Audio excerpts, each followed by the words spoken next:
안녕하세요. 말씀 베이커리 723번째 시간 기도하심을 시작하겠습니다. 거룩하신 주님 감사합니다. 주님의 말씀을 묵상합니다. 성령님께서 말씀의 조명이 되어 주시옵소서. 우리 주 예수 그리스도님의 이름으로 기도합니다. 아멘. 네, 오늘 보실 말씀은 사무엘하 14장 1절에서 11절까지의 말씀입니다. 왕의 마음이 압살롬에게 쏠리는 것을 수르야의 아들 요압이 알았다. 자, 여기서 지금 왕의 마음, 다윗의 마음이 압살롬에게 쏠렸다라고 표준세 번역은 번역하고 있습니다. 자, 개역개정이나 다른 번역들 보면 압살롬에게 마음이 향해 있다라고 좀 번역하고 있는데요. 여기서 지금 향하다라는 히브리어는요, 보통 일반적으로는 대항하다라는 뜻으로 번역이 됩니다. 그러니까 지금 왕의 마음이, 다윗의 마음이 압살롬을 막 그리워하고 보고 싶어하는 것보다 압살롬에게 대한 좋지 않은 마음이 여전히 남아 있었다라고 우리가 보아야 합니다. 2절을 보면요, 요압이 드고아로 사람을 보내어 거기에서 슬기로운 여인 한 사람을 데리고 와서 부탁하였다.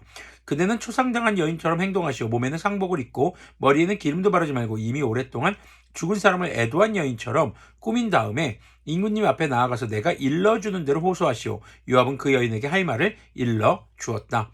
자, 여기서 슬기로운 여인을 드고아에서 데려옵니다. 드고아는 이제 아모스 선지자의 고향으로도 유명하죠.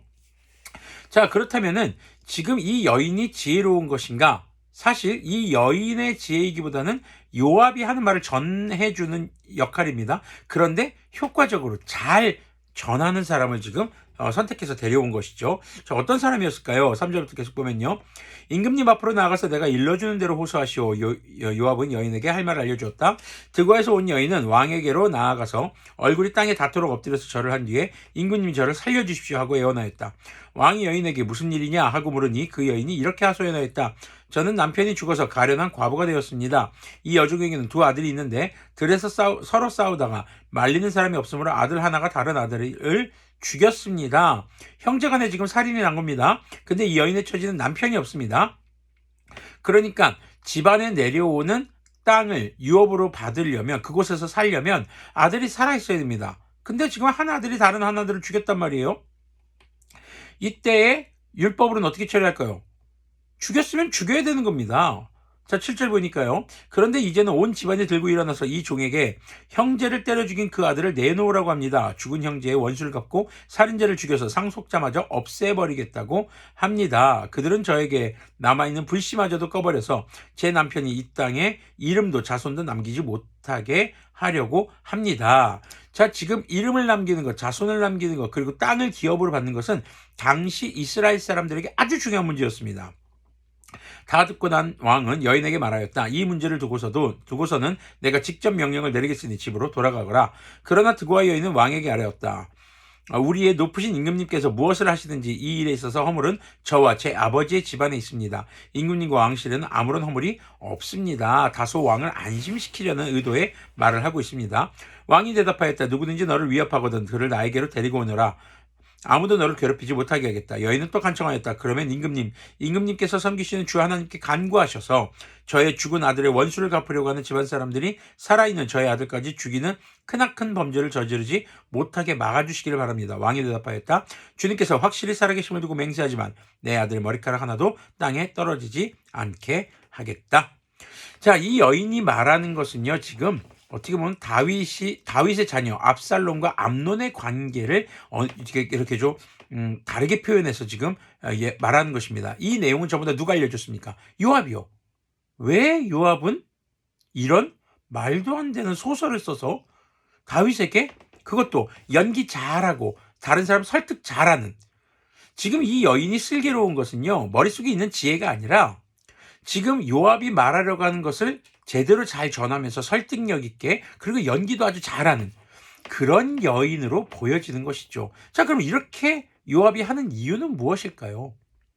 사실 지금 차기 왕으로 주목받던 인물이 암논이었습니다. 근데 암논이 죽고 지금 다음으로 주목받던 인물, 사람들에게, 다수의 백성들에게 인기 있었던 사람이 압살롬이었습니다.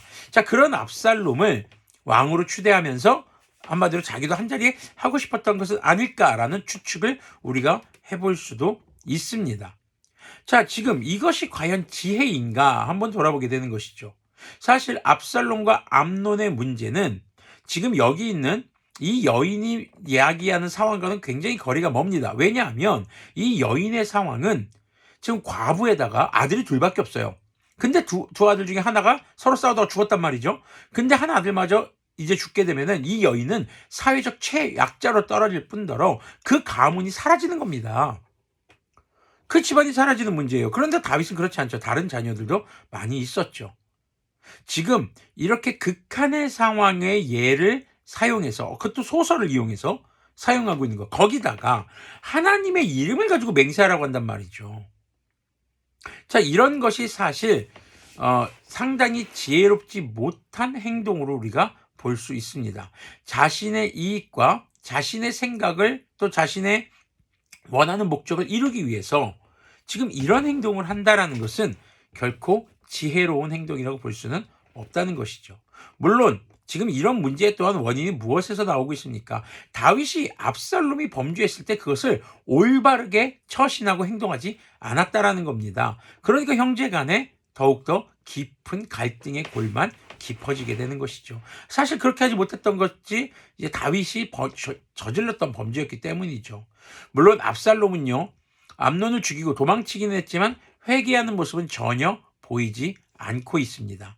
지금 여기서 요압은 슬기로운 여인을 데려와서 이렇게 하는 말을 지혜롭다고 생각할지 모르겠지만 이것은요, 하나님의 뜻과는 참 무관한, 그저 자신들이 보기에 좋은 대로 지금 행하려고 하는 그런 모습인 것이죠. 그래서 우리가 진정한 지혜가 무엇일까를 다시 한번 돌아봐야 합니다. 진정한 지혜란 죄를 깨달았을 때 회개하고 그 죄에 대한 죄책을 지는 것입니다. 다윗이 자녀들의 죄를 깨달았고 알았을 때 그에 합당한 처신을 했어야 하는 것이죠. 그렇게 하지 못한 것이 지금 이런 문제들로 번져가고 있는 것임을 우리는 기억해야 할 것입니다. 다른 탈출구는 없습니다. 죄에 대해서 유일한 해결책은 우리가 죄에 대해서 정말 안타까워하고 가슴 아파하며 주님께 회개하고 그 죄에 대한 책임을 지는 것, 그것이 진정한 해결책인 것을 우리가 잊지 않아야 하겠습니다. 기도하겠습니다. 거룩하신 주님 감사합니다. 진정한 지혜가 무엇인가 다시 한번 돌아보게 하여 주시옵소서. 인간에게는 지혜가 있을 수 없습니다. 인간은 그저 어리석을 뿐입니다. 오직 지혜의 근원이신 주님만이 진정한 지혜자인 것을 우리가 깨닫게 하여 주시고, 우리가 지혜자인 하나님과 더불어 이 땅 가운데 지혜로운 삶을 살아갈 수 있는 비결은 우리가 죄를 회개하고 주님의 말씀을 따라 살아가는 것임을 다시 한번 기억하게 하여 주시옵소서. 우리 주 예수 그리스도님의 이름으로 기도합니다. 아멘.